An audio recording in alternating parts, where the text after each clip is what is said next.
అబ్బబ్బా, ఇదో రిమోట్ టయానికే పనిచేసి సావదు. సగం సీరియల్ అయిపోయింది.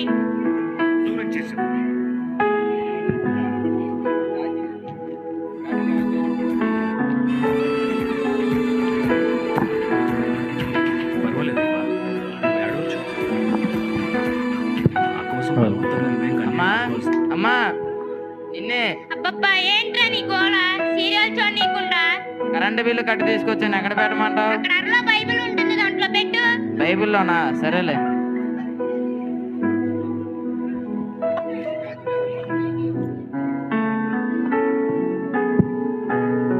అబ్బబ్బా, ఈ జడ పత్తా చిక్కుపడుతూనే ఉంది. షాపింగ్ మొదలయ్యే టైం అవుతుంది. అమ్మా, నాకు ఒక 500 కావాలి. చెప్పులు కొనుక్కోవాలి. చెప్పులా? ఇప్పటికి ఇంట్లో 4 జతలు ఉన్నాయి. ఇప్పుడు చెప్పులు ఎందుకు? నీకేం తెలీదులే అమ్మా, ఇది కొత్త మోడల్.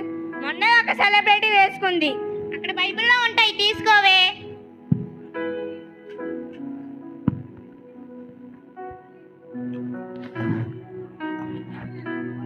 ఇది బైబిలా బీర్వానా?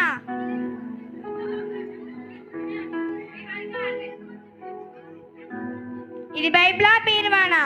డబ్బులు, కరెంటు బిల్లులు, ఆధార్ కార్డులు అన్నీ ఇందులోనే ఉన్నాయి. అరవకుండా నీకు కావాల్సినవి తీసుకుపోవే. సర్లే. అబ్బా, ఇంట్లో చాకరీ చేసి చేసి చచ్చిపోతున్నా. అసలే రేపు ఆదివారం, పొద్దున్నే లెగవాలి. అమ్మా నిహారిక. చెప్పమ్మా. అక్కడ అరలో బైబిల్ ఉంటుంది, కొంచెం తీసుకురామ్మా. ఇదిగో అమ్మా బైబిల్. ఈ టైంలో అద్దం ముందు ఏం చేస్తున్నావే? రేపు ఆదివారంగా, నువ్వేమో పొద్దున్నే 9ంటికి లేపుతావు, అందుకే ఇప్పుడే జడ వేసుకుంటున్నా. సరే, నేను వచ్చి పడుకో. ఒరే రాహుల్, ఇంకా ఎంతసేపు ఆడతావురా ఆ ఫోన్ లాట్లు? నువ్వు పడుకో అమ్మా, నేను పడుకుంటాలే కానీ. అరే ఏసీ ఏసీ, అదిగో వస్తున్నాడు చూడు. కాలు కాలు. అరే అరే అరే. అబ్బా. అమ్మా, నిన్న ఒక అడిగితే చెప్తావా? ఏంటే నిద్ర పోనీకుండా? అమ్మా, రోజు బైబిల్ తల కింద పెట్టుకొని పడుకుంటావు ఎందుకు? అదే, బైబిల్ తల కింద పెట్టుకొని పడుకుంటే ధైర్యంగా మంచిగా నిద్ర పడుతుంది. ఏంటో అమ్మా, నువ్వు బైబిల్ తల కింద పెట్టుకొని పడుకోవడానికి డబ్బులు, ఆధార్ కార్డులు దాయటానికి తప్ప ఏ రోజు చదివేదే లేదు. నువ్వు చదువుతున్నావు కాదగా, చర్చిలో మాత్రం గట్టి గట్టిగా చదువుతావు. ఇంట్లో ఒక్కసారైనా బైబిల్ పట్టుకున్నావా? నువ్వు సరిగ్గా చర్చికే రావుగా, నోరు మూసుకో. మైక్ ఇవ్వకపోతే అమ్మాయి గారు వాక్యం కూడా చదవదు మళ్ళీ. సరేలే, ఇంకొచ్చి పడుకోండ్రా.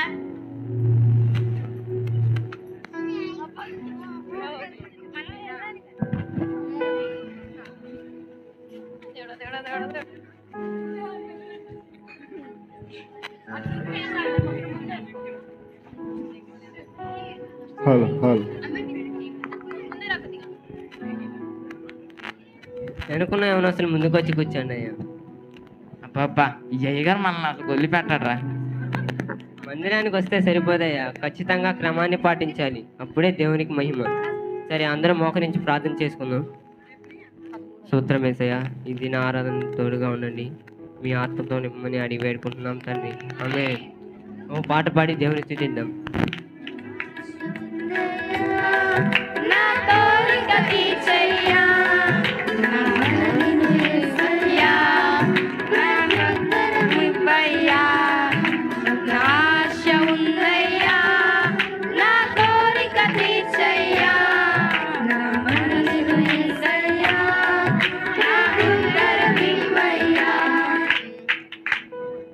ఎన్నిసార్లు చెప్పినా వినకపోతే ఎలాగమ్మా? ఆదివారం ఆరాధన పాటలు మాత్రమే పాడాలి. సరే, వాక్యం చదువుకుందాం. మత్తయి సువార్త 6:21. నీ ధనం ఎక్కడుండునో అక్కడే నీ హృదయం ఉండును. నీ ధనం ఎక్కడుండునో అక్కడే నీ హృదయం. వింటున్నారా? ధనాపేక్ష సమస్తమైన కీడునకు మూలం అనే మాట మనం చూస్తాం. క్రీస్తుని కంటే కూడా, దేవుని కంటే కూడా ధనాన్ని ఎక్కువగా ప్రేమిస్తే అదే మీకు పెద్ద విగ్రహంగా ఉంటుంది. అందుకే ఈనాడు ధనం మీద ఆశ కలిగిన వారు బహు రకాలుగా, బహు విధాలుగా కీడులోకి వెళ్ళిపోతున్నారు, బాధల్లోకి వెళ్ళిపోతున్నారు, సమస్యల్లోకి వెళ్ళిపోతున్నారు, నెమ్మది లేని పరిస్థితుల్లోకి వెళ్ళిపోతున్నారు. అలాగే మరొక వచనం చూసుకుందాం. ఏప్రిల్ రాసిన పత్రిక 13వ అధ్యాయం 5వ వచనం. ధనాపేక్ష లేని వారై మీకు కలిగిన వాటితో తృప్తి పొందియుండుడి. అబ్బబ్బా, ఏంటో ఈ వాక్యం.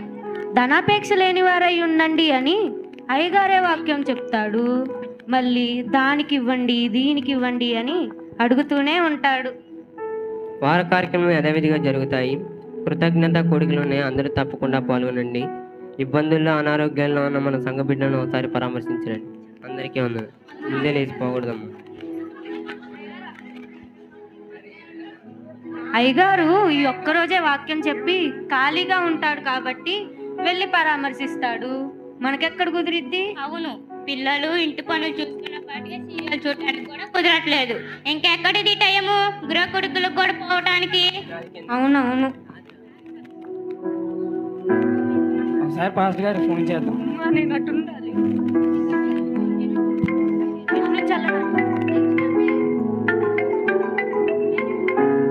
హలో పాస్టర్ గారు, వందనాలయ్యా. వందనాలయ్యా, ఎలా ఉన్నారు? మంచి రిజల్ట్ వచ్చిందంట కదయ్యా. కృతజ్ఞత కూడికి పెడితే చాలా బాగుంటుందయ్యా. అయ్యారు, రేపు ఇంటర్వ్యూ ఉంది అయ్యారు. జాబ్ రాగానే కూడిగా పెట్టుకొని సాక్ష్యం చెప్తా. సరే అయ్యా, తప్పకుండా ప్రార్థన చేస్తాను. సరేనయ్యా. సరే అయ్యా, ఉంటాను మరి.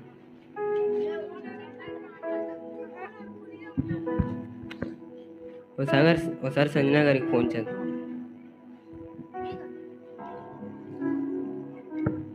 హలో అమ్మా, వందనాలు. వందనాలయ్యా. నేనే మీకు ఫోన్ చేద్దాం అనుకుంటున్నాను, మీరే చేశారు. ఎందుకమ్మా? నిన్న కడుపులో కొంచెం నొప్పిగా ఉందని హాస్పిటల్కి వెళ్తే ఆపరేషన్ చేయాలన్నారు అయ్యగారు. నాకు చాలా భయంగా ఉంది, నా కోసం ప్రార్థన చేయండి. సరే అమ్మా, తప్పకుండా ప్రార్థన చేస్తాను. ఏం భయపడకుండా వెళ్ళండి. సరే అయ్యగారు. సరే అమ్మా, వందనాలు. వందనాలు.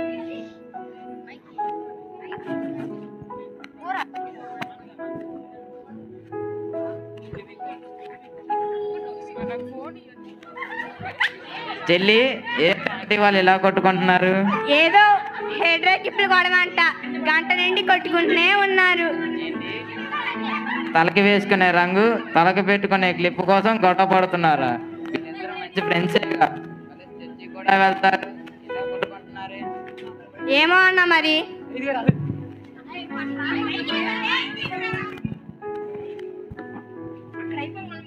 నాకు అసలు వద్దు వద్దు అన్నైనా బాగుంటుంది వాడని ఇచ్చావు. నా జుట్టు చూడు, తెల్ల వెంట్రుకలు పోవటానికి రంగు వేత్తం మొత్తం ఎలా అయిందో. నీ కోసమని ఆన్లైన్ లో బుక్ చేసి మరి కొన్నా చూడు. నాకు బుద్ధి లేదు. అవును, నీకు నిజంగానే బుద్ధి లేదు. ఓ అబ్బో, నువ్వేనా మంచిదానివా? మా ఆయన నా పెళ్ళైన కొత్తలో కొన్న క్లిప్ వెళ్ళిపోతున్నా అంటే పెట్టుకోమని ఇచ్చా, క్లిప్ వెరకొట్టి ఇచ్చో. పొద్దు గూగుల్ నీతో గొడవల లేక చచ్చిపోతున్నా. ఇదేనమ్మా నీ సంస్కారం? చచ్చికి పోయి బాగా నేర్చుకుంటున్నావు, ఇదేగా నీ బుద్ధి. నువ్వు కూడా ఆ చర్చికేగా వెళ్ళేది, అనవసరంగా నీ ఇంటి పక్క నీళ్ళు కొనుక్కున్నచ్చి. అవునులే, ఎప్పుడు చూడు నీ గురించేగా వాక్యం చెప్పేది పాస్టర్ గారు. అయినా చూడు ఎలా ఉన్నావు. పద్దాకు పిలిచి మైకిలు ఇచ్చేది నీకేగా, పెద్ద చెప్తున్నావు. ముందు కూర్చోబెట్టి మరి పాటిస్తాడు అయ్యగారు. అవును, మరి కానుకల గురించి నీ గురించేగా చెప్పేది పాస్టర్ గారు. ఏ రోజైనా కానుకలు ఇచ్చావా అసలు? ఇచ్చిన మొహమే గాని ఇది.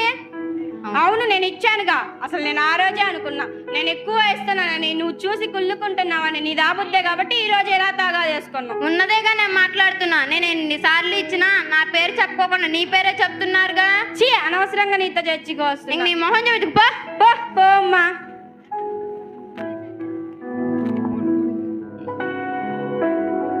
ఒకసారి అయ్యారు ఫోన్ చేసి.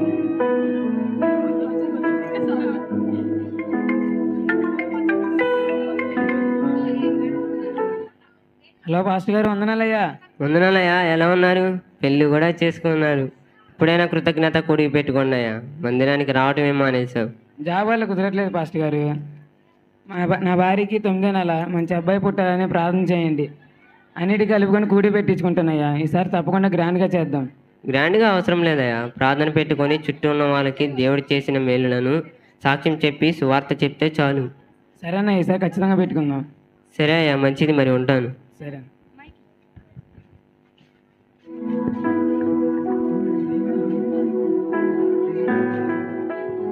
సౌమ్య, అరే సౌమ్య, ఇంకా రెడీ కాలేదే, చర్చికి టైం అవుతుందిగా, రా వెళ్దాం. నేను రాను చర్చికి. ఎందుకురా అంత కోపంగా ఉన్నావు? ఏమైంది సౌమ్య? మొన్న గొడవ జరిగిందిగా, అందుకే నేను చర్చికి రాను. అన్నట్టు మొన్న పెద్ద గొడవ జరిగిందిగా, ఎందుకు మర్చిపోయా నిన్ను అడగడం. అవును మర్చిపోయా, నువ్వు కూడా ఉన్నాగా అక్కడ కూర్చొని ఇట్లా మాట్లాడాలి. ఏం లేదక్క, జుట్టు అక్కడక్కడ తెల్లగా ఉంటుందని గోరింటాకు రాసుకుంటుంటే వచ్చి హెయిర్ డ్రై అని చెప్పి వద్దు అన్న తీసుకొచ్చి ఇచ్చింది. సర్లే నా కోసం ప్రేమతో ఆర్డర్ పెట్టింది రాసుకున్నానా, చూడు జుట్టు మొత్తం తెల్లగా ఎలా అయిందో. ఎందుకు ఇప్పించావంటే అసలు ఎన్ని మాటలు నిందో తెలుసా నన్ను. అసలు ఈ తెల్ల జుట్టు వేసుకొని ఎట్లాగా అక్క మందిరానికి వచ్చేది, అసలు ఆమెను బట్టి చర్చికి వచ్చే చూడు, నన్ను నేను అనుకోవాలి.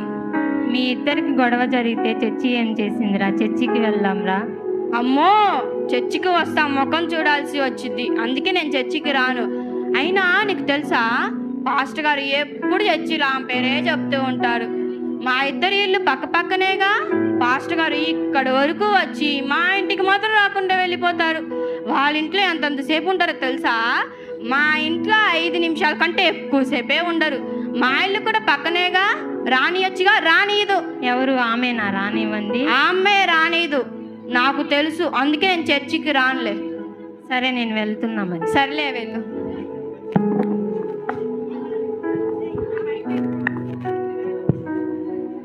మాన్సా, అరే మాన్సా, ఇంకా రెడీ కాలేదు, చర్చికి టైం అవుతుంది కదా, వెళ్దాం. నేను రాను. ఎందుకు మాన్సా అలా ఉన్నావు? మొన్న జరిగింది ఆ గొడవ గురించేనా?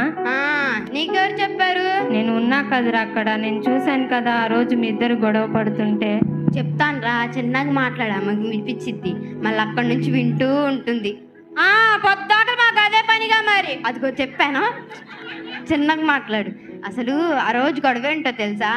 పెళ్ళికి వెళ్తున్నా అని నా క్లిప్ అడిగితే ఇచ్చాను, అదేమో విరక్కొట్టి ఇచ్చింది. మా ఆయన చాలా ప్రేమతో కొని ఇచ్చాడు తెలుసా. 15 ఏళ్ళుగా జాగ్రత్తగా వాడుతున్నా తెలుసా. ఏంటి, ఒక క్లిప్ని 15 ఏళ్ళుగా వాడుతున్నావా? అవును, మా ఆయన చాలా ప్రేమతో కొని ఇచ్చాడు కదా. తెల్ల జుట్టు వస్తుందని బాధపడుతుంటే ఆన్లైన్లో వెతికి మరీ నా డబ్బులతో కొని ఇచ్చా. అది ఆమె జుట్టుకు పడకపోతే దానికోసం నా మీద గొడవ పడుతుంది అసలు. అందుకే నా మీకు అంత పెద్ద గొడవ జరిగింది. అసలు మీరు చాలా మంచి బెస్ట్ ఫ్రెండ్స్ కదా, ఎందుకు అలా గొడవ ఆడుకోవటం? అదే మరి, స్నేహం చేసిన కారణానికి నన్ను అలా చేసింది. మళ్ళీ తనని చర్చికి కూడా నేనే తీసుకొచ్చింది. మీ ఇద్దరికి గొడవ జరిగితే చర్చికి రాను అంటే ఎలాగరా? చర్చికి వెళ్దాంరా. నేనేం రాను, చర్చికి వస్తే మళ్ళీ ఆమె ముఖం చూడాల్సి వస్తుంది. ఆమె రావట్లేదు, కనీసం నువ్వైనా రారా, వెళ్దాం. నేనేం రాను. అయినా ఆమె మానేసేదేంటి, ముందు నేనే మానేస్తాను, నేను చర్చికి రాను. అలా అనకమ్మా, రా వెళ్దాం. నేను రాను. సరే నేను వెళ్తున్నా. సరేలే.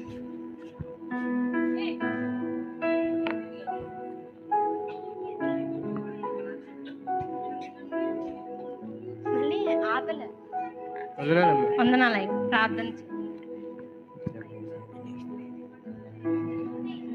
ఆమేన్. వందనాలమ్మా. వందనాలు. అమ్మ ఒక నిమిషం, సౌమ్య గారు మాన్సా గారు ఉన్నారు కదా, ఒక 4 వారాలుగా చర్చికి రావట్లేదమ్మా. వాళ్ళకి మొన్న పెద్ద గొడవ జరిగింది అయ్యగారు. మొన్న రోడ్డు మీద అయితే గట్టిగా అరుచుకున్నారు, కొట్టుకున్నారు కూడా అయ్యగారు. అయ్యో అవునా, ఎందుకమ్మా? ఏదో ఇంట్లో వస్తువుల గురించి అంట అయ్యగారు. మిమ్మల్ని కూడా అన్నారు. ఒకళ్ళేమో సమయం ఎక్కువ ఇస్తున్నారని, ఒకళ్ళ గురించి మీరు పదే వాక్యం చెప్తున్నారని చెప్పి వాళ్ళిద్దరు చర్చికి రావడం మానేశారు అయ్యగారు. ఇంటి దగ్గర వాళ్ళకి వ్యక్తిగతంగా గొడవ అయితే చర్చికి రావడం మానేస్తే ఎలాగమ్మా? సర్లే, సాయంత్రం నేను వెళ్ళి సరే మాట్లాడతాను. అయ్యగారు, వందనాలు. సరే అమ్మా.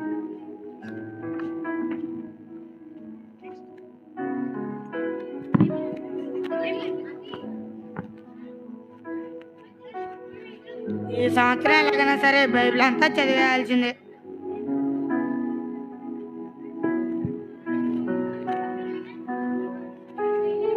ఆదికాండం మీకు మొదలు పెడదాం.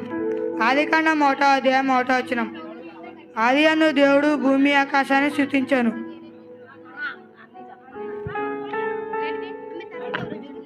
అరే బైబిల్ మొదలు పెట్టేది నిమిషాలు కూడా కావట్లేదే, అప్పుడే కరెంట్ పోయిందా? దేవుడి ఆత్మ జనముల పైన అల్లాడుతున్నాయి. ఎక్కడేమో కరెంట్ లాగా చాంట్లు పోసి నా ప్రాణాలు అల్లాడుతున్నాయి. అలా బయటికి వెళ్ళొస్తా.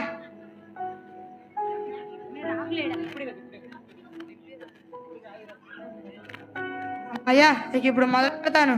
ఈ రోజు ఎలాగైనా సరే 10 అధ్యాయాలు చదివేయాల్సిందే, ఆపేదే లేదు. ఒకసారి ఫోన్లో మెసేజ్ వచ్చిన చూసి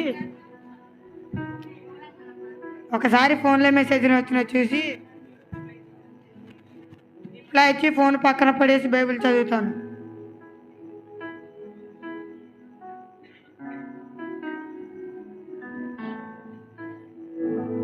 అరే ఛార్జింగ్ అయిపోయింది, మొదలుపెట్టి 4 గంటలు అవుతుందా, అసలు టైం అయితే లేట్లేదు. ఈ ఫోన్ ఛార్జింగ్ పెట్టి స్నానం చేసి వచ్చి బైబిల్ చదువుతాను.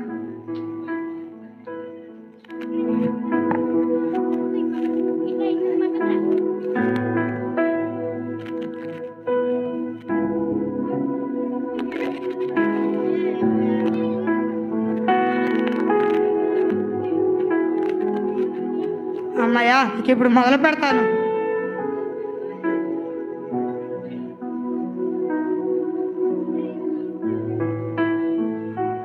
అబ్రాహాము భార్య అయిన సారాయి అతనికి పిల్లలను కనలేదా? అబ్రాహాము భార్య అయిన సారాయి అతనికి పిల్లలను కనలేదు.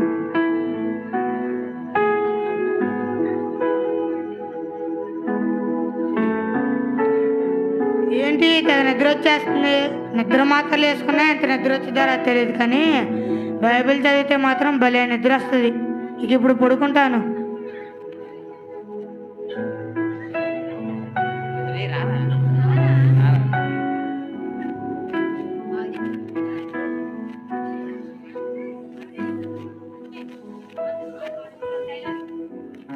అమ్మో పరీక్షలు, దేవుడి మీద బాణం వేసి ముందల బైబిల్తో మొదలు పెడదాం.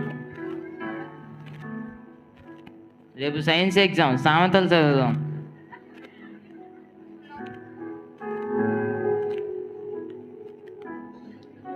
సోమరి చీమల యొద్దకు వెళ్ళుము, వాటి నడతలు కనిపెట్టి జ్ఞానం తెచ్చుకొనుము. ఓ, జ్ఞానం చీమల దగ్గర ఉంటుందా? అయితే రేపు చీమల దగ్గరికి వెళ్ళి జ్ఞానం తెచ్చుకోవాలి.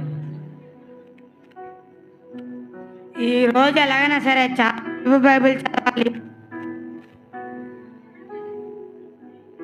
ఏంట్రా ఇంకా ఆది కాండంలోనే ఉన్నావా? బైబిల్ బద్ధకంతో చదవకూడదురా, భయభక్తులతో చదవాలి.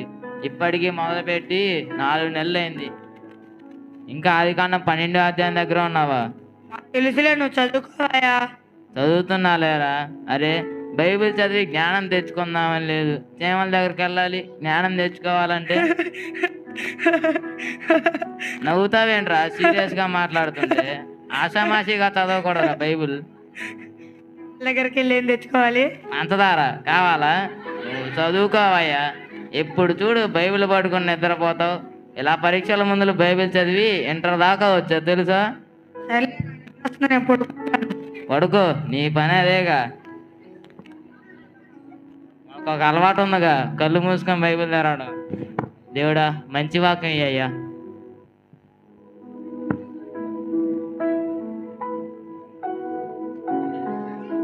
యెహోవా కార్యం అశ్రద్ధ చేయవాడు శాపగ్రస్తుడు అవును కాక. వామ్మో, ఇదేంటి ఇలాంటి వాక్యం వచ్చింది? ఇది వద్దు, వేరే వాక్యం తెద్దాం. మంచి ఫలములు ఫలింపని ప్రతి చెట్టు నరకబడి అగ్నిలో వేయబడును. వామ్మో, ఇదేంట్రా రెండోసారి మళ్ళీ ఇలాంటి వాక్యం వచ్చింది? ఇది వద్దు, మూడోసారి మొచ్చటంగా తెద్దాం. యెహోవా ఆశీర్వాదం ఐశ్వర్యం ఇచ్చును. అమ్మయ్య, ఇక చాలు పడుకుంటా.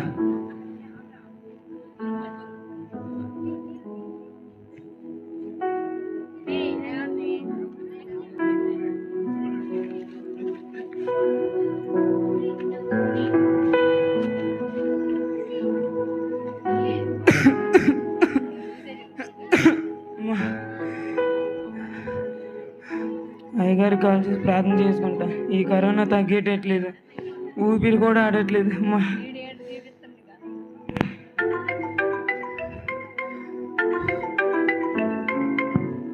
హలో పాస్టర్ గారు. వందనాలయ్యా, ఎలా ఉన్నారు? పాస్టర్ గారు కరోనా వచ్చిందయ్యా. కరోనానా? అవునయ్య గారు, ఎట్లా వచ్చిందో తెలియట్లేదు. ఇంట్లో జాగ్రత్తగానే ఉంటున్నా, ఎటు పోకుండా. ఇప్పుడు కొంచెం బాగా ఎక్కువైందయ్యా, కొంచెం ప్రార్థన చేయండి. భయంగా ఉంటుంది. ఈ ఒక్కడి తగ్గితే కృతజ్ఞత గుడిగా పెట్టించుకుంటాయి గారు, అన్నిటికి కలుపుకొని. సరే అయ్యా, ఏం భయపడమాకయ్యా, నీకోసం తప్పకుండా ప్రార్థన చేస్తాను, తగ్గిపోద్దిలే. సరేనయ్యా. సరే అయ్యా, ఉంటాను.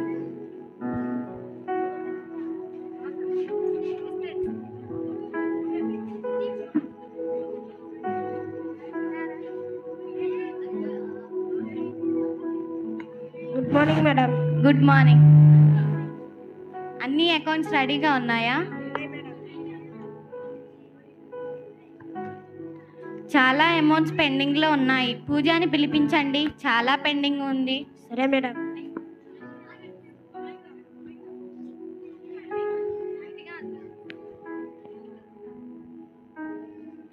ఇక్కడ పూజ అంటే ఎవరు? నేనే. మేడం నిన్ను పిలుస్తున్నారు. మేడం పూజ అంటే ఈమె. ఇంచుమించుగా మీరు 20 లక్షల వరకు అప్పు ఉన్నారు. నేను మీకు చాలా టైం ఇచ్చాను.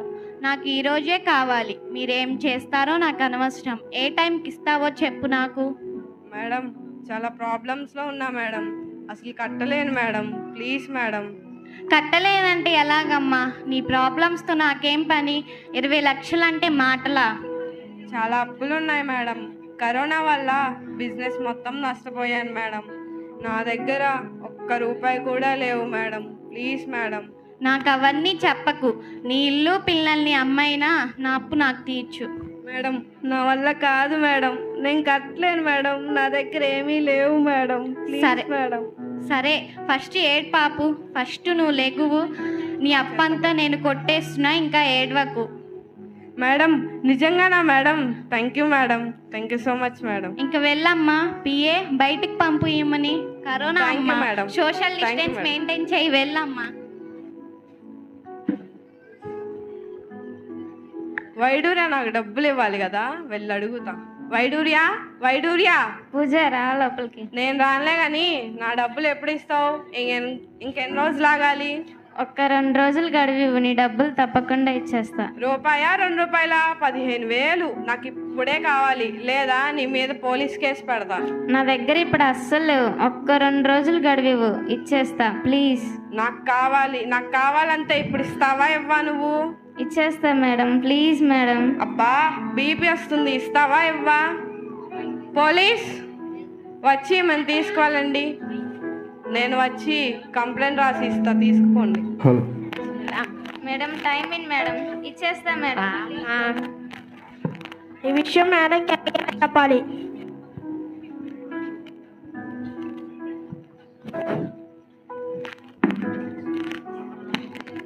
మేడం చాలా పెద్ద తప్పు జరిగింది మేడం. ఏమైంది? మీకు 20 లక్షలు అప్పున్న కామని మీరే క్షమించి వదిలేశారు కదా. ఎవరు? పూజానా? అవును మేడం, కానీ తనకి ఒక ఆమె 15,000 అప్పు ఉందని ఇంటికి వెళ్ళి భయంకరంగా తిట్టి కొట్టి బాధించి పోలీస్ స్టేషన్లో అప్పగించింది మేడం. అవునా? తనని వెంటనే పిలిపించు. సరే మేడం. హలో పూజా గారేనా మాట్లాడేది? అవును, ఎవరు? మేము ఉస్కీ ఫైనాన్స్ నుండి మాట్లాడుతున్నాం. మీరా? చెప్పండి. మేడం మిమ్మల్ని పిలుస్తున్నారు. సరే వస్తున్నాను. మేడం రమ్మన్నారంట. నువ్వు నాకు 20 లక్షల అప్పు ఉంటే కనికరించి వద్దు కట్టకు అని నీ బాకీ మొత్తం కొట్టేస్తే, నువ్వు అక్కడ ఎవరో ఒక ఆమె 15,000 అప్పు ఉంటే తిట్టి కొట్టి పోలీసులకు అప్పగించావు. అయ్యో మేడం, తప్పు చేశా, క్షమించండి మేడం. నువ్వు నాకు 20 లక్షలు ఇవ్వాలి కదా, దానికి వడ్డీతో సహా కలిపి చెల్లించు. నీకు ఉన్న ఆస్తి మొత్తం సొంతం చేసుకుంటున్నా. అప్పు తీరే వరకు నీ పిల్లలు నాకు బానిసలుగా బ్రతుకుతారు. పోలీసులకు ఫోన్ చేసి ఈమెను అప్పగించు. సరే మేడం. హలో సార్, ఒకసారి రండి. వద్దు madam, please madam. Yes madam, పిలిచారంట. ఈమె నాకు రావాల్సిన మొత్తం డబ్బులు ఇచ్చే వరకు తనని కస్టడీలో ఉంచండి. అప్పటి వరకు తనని రోజు బాధించండి. Yes madam. తప్పైపోయింది మేడం, క్షమించండి మేడం. అరే పొట్టోడా, నువ్వేగా చెప్పింది నీ అంతుతే. ముందు రావమ్మా, ముందు నీ అంతకు మేము తెలుస్తాం. Hello hello.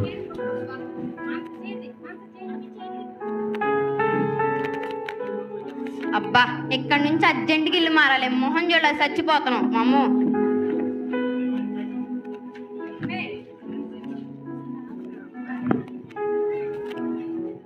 మాన్సా గారు, అమ్మ తల్లి మాన్సా గారు. పాస్టర్ గారు వెళ్ళండి, వాళ్ళ ఇంటికే వెళ్ళండి. అమ్మ ఇద్దరిని పిలుద్దామా? వెళ్ళండి, వాళ్ళ ఇంటికే వెళ్ళండి.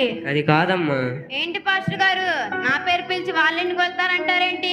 అమ్మా. వాళ్ళ ఇంటికి వెళ్ళేలా అయితే మా ఇంటికి రాకండి, వెళ్ళండి వాళ్ళ ఇంటికి. అమ్మ మీ ఇద్దరితో మాట్లాడదామని వచ్చానమ్మా. వెళ్ళండి, వాళ్ళ ఇంటికే వెళ్ళి మాట్లాడుకోండి. రండి పాస్టర్ గారు, చెప్పిందిగా మా ఇంటికి వెళ్దాం రండి. అమ్మ ఓ మాట చెప్తా వినండమ్మా, ఇద్దరికి చెప్తా వినండమ్మా. అసలు ఎందుకు మీ ఇద్దరి మధ్య గొడవ జరిగింది? అసలు ఏమైంది తల్లి? ఏమో పాస్టర్ గారు, ఆమె పద్ధతి నాకు అస్సలు నచ్చట్లేదు. పెద్ద పద్ధతి ఏదో మాకు బాగా నచ్చినట్లు. ఏం నచ్చాలి నీకు? ఆగండమ్మా. కాదు పాస్టర్ గారు, జుట్టు అక్కడక్కడ తెల్లగా ఉంటుందంటే ఏదో డై తీసుకువచ్చి ఇచ్చింది, రాసుకుంటే మొత్తం తెల్లగా అయ్యింది. మరి క్లిప్ నువ్వేగా వెరకొట్టి ఇచ్చావు, ఇప్పుడు నేనేం సమాధానం చెప్పుకోవాలి ఇంట్లో? అమ్మా ఎందుకమ్మా గొడవ పడుతున్నారు? ఓ 2 నిమిషాలు ఆగండమ్మా, నేను మీతో మాట్లాడదామని వచ్చానమ్మా. ఎందుకు గొడవ పడుతున్నారు? నేను వచ్చి మీకు గొడవ పెట్టినట్లు ఉంది. ఒక 2 నిమిషాలు మాట వినండమ్మా. అసలు మీరు గొడవ పడ్డారు సరే, చర్చికి ఎందుకు రావట్లేదు? ఏవో చిన్న చిన్న గొడవలు సహజమే, మాట్లాడుకొని సరి చేసుకోవాలి. కానీ ఇలా చర్చికి రాకుండా దేవునికి ఎందుకు దూరం అయ్యారమ్మా? ఆమె పద్ధతి మీకు తెలియదు పాస్టర్ గారు. ఆమె వచ్చే చర్చికి నేను రాను. నేను కూడా అంతేనండి. అమ్మ మీ భర్తలు ఇద్దరు ఎక్కడ జాబ్ చేస్తున్నారు? ఒకే దగ్గర లేక వేరు వేరుగానా? ఒకటే కంపెనీలో. మీ పిల్లల్ని ఎక్కడ చదివిస్తున్నారమ్మా? ఒకటే స్కూల్లో. మరి మానిపించేశారా? అలా ఎలా మానిపిస్తాం అయ్య గారు? మీ ఇద్దరికి గొడవ అయింది కదా, మీ భర్తలు జాబ్ మానిపించారా? అలా ఎలా మానిపిస్తాం అయ్య గారు? మీ పిల్లల్ని స్కూల్ మానిపించరు, మీ భర్తల్ని జాబ్ మానిపించరు. మీరు మాత్రం ఒకే చర్చికి పోకూడదని మానేస్తారమ్మా. ఒకరికి మైక్ ఇచ్చామని, ఒకరికి సమయం ఇచ్చామని. ఎందుకమ్మా మీరే వేరే గొడవను తీసుకొచ్చి చర్చికి ఆపాదిస్తారు. గొడవలు ఆడుకుంటారు, కొంతకాలానికి కలుసుకుంటారు, బాగానే ఉంటారు. తర్వాత దేవునికి దూరం అవుతారు, చర్చికి దూరం అవుతారు. ఒకసారి ఆలోచించుకోండి అమ్మా. ఇప్పటికీ 4 వారాలు అయింది మీరు చర్చికి రాక. క్షమించండి పాస్టర్ గారు. వ్యక్తిగతంగా గొడవలు సమస్యలు ఉంటే వెంటనే క్షమించి వదిలేండి అమ్మా. దేవునికి దూరం అవ్వకూడదు. ఇవన్నీ ఏం మనసులో పెట్టుకోకుండా చర్చికి రండి అమ్మా. సరే పాస్టర్ గారు, ఇక సమాధానం కలిసి మందిరానికి వస్తాం. వందనాలు అయ్య గారు.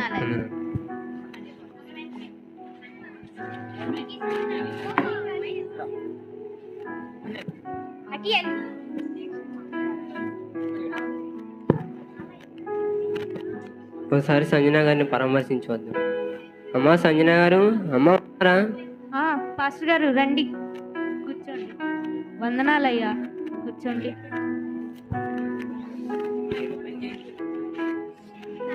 మీరు ఆపరేషన్ చేయించుకొని జాగ్రత్తగా ఇంటికి వచ్చారమ్మా. దేవుడి దయ వల్ల మీరు క్షేమంగా ఇంటికి వచ్చినందుకు చాలా సంతోషం అమ్మా. ఏం సంతోషం అయ్య గారు, ఆపరేషన్ చేసినప్పుడు ఉన్న బాధ కంటే ఇప్పుడు పడే బాధే చాలా ఎక్కువగా ఉంది. భరించలేకపోతున్నాను అయ్య గారు. ఏమైందమ్మా? ఏం చెప్పమంటారు అయ్య గారు, ఆపరేషన్ చేయించుకొని వచ్చా, ఒక్కళ్ళు కూడా వచ్చి పలకరించలేదు. నేను పని కూడా చేసుకోలేకపోతున్నాను అయ్య గారు. సహాయం చేసేవాళ్ళు, కష్ట సమయంలో ఆదరించే వాళ్ళు ఒక్కళ్ళు కూడా లేరు అయ్య గారు. అమ్మా నేను సంఘంలో చాలాసార్లు చెప్పినా అమ్మా, గృహకూడలకు రండి, బాధల్లో ఇబ్బందుల్లో ఉన్న ఆదరించండి, పరామర్శించండి అని. కానీ ఒక్కరూ నా మాట పట్టించుకోలేదు. మీ పని మీ ఇల్లు తప్ప మీరు సంతోషంగా ఉన్నప్పుడు ఏ రోజు దేవుని ప్రేమను ఇతరులకు చూపించలేదు. ఇప్పుడు అర్థమవుతుంది అయ్య గారు, కష్టంలో, సమస్యలలో, బాధలలో ఉన్నప్పుడు ఆదరించే వాళ్ళు లేకపోతే ఎంత కష్టమో. ఇక మీదట ఎప్పటికీ ఇలాంటి తప్పు చేయను అయ్య గారు, నన్ను క్షమించండి. ఎందుకమ్మా? కొన్ని వారాల క్రితం మందిరంలో మీరు ధనాపేక్ష లేనివారే జీవించండి అని చెప్తుంటే నేను తప్పుగా అర్థం చేసుకొని నా మనసులో నేనే ఎప్పుడూ ధనం గురించే చెప్తారు అనుకున్నాను అయ్య గారు. కానీ నేను హాస్పిటల్లో ఉండి వాటికని వీటికని డబ్బులు ఖర్చు పెడుతుంటే నాకు అర్థమైంది, దేవుడు ఇవ్వకపోతే మనకు బ్రతికే లేదు. ఆయన ఇచ్చిన దానిలో ఆయనకే ఇవ్వకుండా నా మనసుని కఠినం చేసుకొని మిమ్మల్ని తప్పుగా అనుకున్నాను అయ్య గారు, నన్ను క్షమించండి, నన్ను క్షమించండి. అమ్మా క్షమించవలసింది నేను కాదమ్మా, దేవుడే. మీరేం బాధపడకండమ్మా, మీకోసం తప్పకుండా ప్రార్థన చేస్తాను. ధన్యవాదాలు అయ్య గారు, వందనాలు. సరే అమ్మా, వెళ్తాను.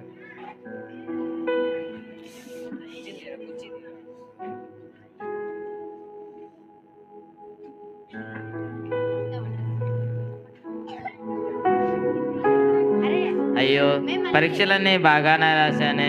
పరీక్షల ముందు ప్రార్థన చేసుకుని బైబిల్ చదువుకుని మరీ పరీక్షకు పోయా. సైన్స్ కోసం సామెతలు చదివాను, మ్యాథ్స్ కోసం మత్తేశ్వాద్ చదివాను, ఇంగ్లీష్ కోసం ఇర్మియా గ్రంథం చదివాను, తెలుగు కోసం కీర్తనలు కూడా చదివాను. నేను ఎట్లా ఫెయిల్ అయ్యానో తెలియట్లేదు. ఏంట్రా అంత డల్గా కూర్చున్నావు? ఏం చెప్పమంటావు అక్క? ఏమైందన్నా? పరీక్షలకు ముందు బైబిల్ చదివా, గుర్తుందిగా? చదివావు. దేవుడు జ్ఞానం ఇస్తాడు అనుకుంటే ఉన్న 6 సబ్జెక్టులో 5 సబ్జెక్టులు పోయాయిరా. తమ్ముడు నేను ఒకటి అడుగుతాను, చెప్తావా? అడుగక్క. ఏ రోజైనా మీరు బైబిల్ని ఆశించకుండా చదివారా? ఆశించకుండా అంటే మేము ఎప్పుడు ఆశించకుండా చదవలేదు అక్క. పరీక్షలప్పుడు చదువుతూ ఉంటాం. మరి అదే ఆశించడం అంటే. వాడేమో 12 అధ్యాయాలు 12 సంవత్సరాలు చదువుతాడు, సగంలో వదిలేసి కొత్త సంవత్సరం రాగానే మొదటి నుంచి మొదలు పెడతాడు. నువ్వేమో అవసరాన్ని తప్ప బైబిల్ని పట్టుకోవు. మరి కొంతమంది బైబిల్ని ఏదో లాకర్ లాగా ముఖ్యమైనవి దాయటానికి వాడతారు. దేవుడి మాటలు తమ్ముడు, అవి శ్రద్ధగా మనసు పెట్టి చదవాలి. ఆషామాషగా అలవాటుగా చదవకూడదు. బాధపడకు, ప్రార్థన చేసుకో, వాక్యాన్ని గ్రహించు. దేవుడు తప్పకుండా నీకు జ్ఞానాన్ని ఇస్తాడు.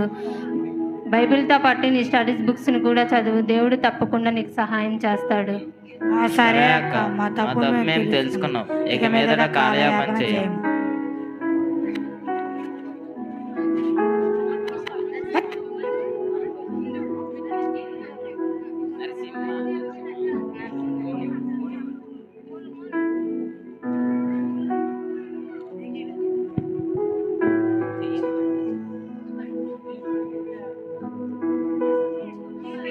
ఏంటి ఇంత రాత్రి వేళ నరసింహరావు ఫోన్ చేస్తున్నాడు? హలో అయ్యా, వందనాలు, చెప్పండి. అయ్యగారు వందనాలు. నేను నరసింహ గారి సిస్టర్ని మాట్లాడుతున్నా. అమ్మా చెప్పండి. అయ్యగారు, అన్నయ్య ఇందాకే హాస్పిటల్లో చనిపోయారు. అయ్యో, అవునా? అవును అయ్యగారు, వెంటిలేటర్ మీద ఊపిరాడక చనిపోయాడు. సరే అమ్మా, నేను వస్తున్నా. సరే అయ్యగారు. కృతజ్ఞత కొడికి పెట్టుకో, కృతజ్ఞత కొడికి పెట్టుకో అంటే జ్ఞాపకార్థ కొడికే రెడీ అయ్యావా అయ్యా?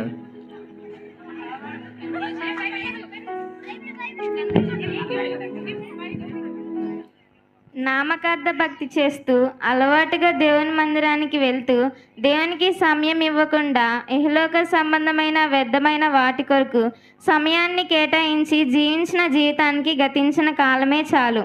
ఇక నుండి అయినా దేవుని యందు విశ్వాసం ఉంచి దేవుని సన్నిధిలో భయభక్తులు కలిగి జీవిద్దాం. Thank you. ఆషామాషిగా మందిరానికి వచ్చి దేవుని ప్రేమను మనం ఎరిగి కూడా ఆయన ప్రేమను వేరొకరు తెలియజేయకుండా ప్రకటించకుండా క్రమము లేని భక్తి కలిగి జీవించిన జీవితానికి గతించిన కాలమే చాలు. ఇక నుండి అందరితో సమాధానము కలిగి బాధలలో అనారోగ్యాలతో ఉన్న వారిని పరామర్శిస్తూ ఒకే బల్లలో పాలు పొందే మనం ఒకే కుటుంబంలా కలిసి జీవిద్దాం. Thank you. చిన్న చిన్న విషయాలకు కూడా గొడవలు పడుతూ ఇంటి దగ్గర మందిరంలో ప్రేమ సమాధానం లేకుండా దేవుని బిడ్డలమైన మనము శత్రువుల వలె గొడవలు పడుతూ ఉన్నాం. ఇట్టి వాటికి గతించిన కాలమే చాలును. సహోదర ప్రేమ కలిగి సమాధానంతో జీవిద్దాం. Thank you. మేలు పొందడం కోసం దేవుని దగ్గరికి వచ్చి అడుగుతున్నారు కదా, అలాగే మేలు పొందిన తర్వాత కూడా దేవునికి కృతజ్ఞతాస్తుతులు చెల్లించాలి. ఆలస్యం చేయవద్దు. నిర్లక్ష్యంగా జీవించడానికి గతించిన కాలమే చాలును. ఇక నుండి అయినా దేవుని సాక్షిగా జీవిద్దాం. Thank you. మనము పాపలమై ఉండగానే ఆయన మన కొరకు, మన పాపాల కొరకు సిలువపై మరణించి ఆయన మనల్ని క్షమించి నిత్యరాజ్యమునకు వారసులుగా చేశాడు. కానీ మనం మన తోటి వారిని క్షమించే మనసు లేకుండా అన్యాయం చేస్తూ బ్రతుకుతున్నాం. ఇటువంటి ఆలోచనకు గతించిన కాలమే చాలు. మత్తయి సువార్త 6వ అధ్యాయం 14వ వచనం ప్రకారము మనుషుల అపరాధము మనం క్షమించనేలా మన అపరాధము మన పరలోకపు తండ్రి క్షమించాడు. అందరికీ వందనాలు.